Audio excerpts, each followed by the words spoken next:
रिफायनरीसाठी समर्थन दर्शविणारे शेतकरी, जे जमीन मालक आहेत, शेतजमीन आहे ज्यांचे, जे शेतजमीन मालक आहेत, ते इथे रिफायनरीला समर्थन दर्शवत आपल्या जमिनी घेऊन रिफायनरीच्या प्रकल्पासाठी लागणाऱ्या, रिफायनरी प्रकल्प विकसित करण्यासाठी लागणाऱ्या जमिनी देण्यासाठी, आपल्या स्वतःच्या मालकीच्या शेतजमिनी देण्यासाठी इथे एक निवेदन घेऊन आलेले आहेत। तुम्ही पाहू शकता कशा प्रकारे इथे स्थानिक आमदार राजन साळवी यांनी सुद्धा उपस्थिती दर्शवलेली आहे। तसेच मगाशीच MIDC अधिकारी सुद्धा इथे उपस्थित झालेले आहेत। एकूणच महाराष्ट्र शासनाच्या अधिकारी इथे उपस्थित राहिलेले आहेत। तुम्ही पाहू शकता की कशा प्रकारे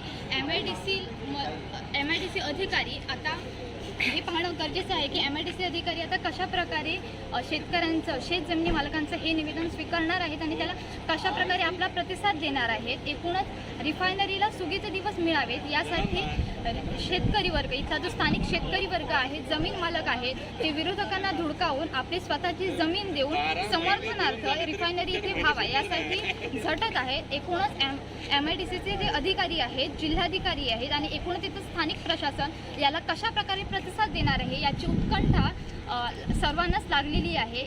एकूणच इथे काय निर्णय होणार आहे आणि कशा प्रकारे याला प्रतिसाद मिळणार आहे हे जाणून घेणं हे तितकंच महत्त्वाचं ठरलेलं आहे।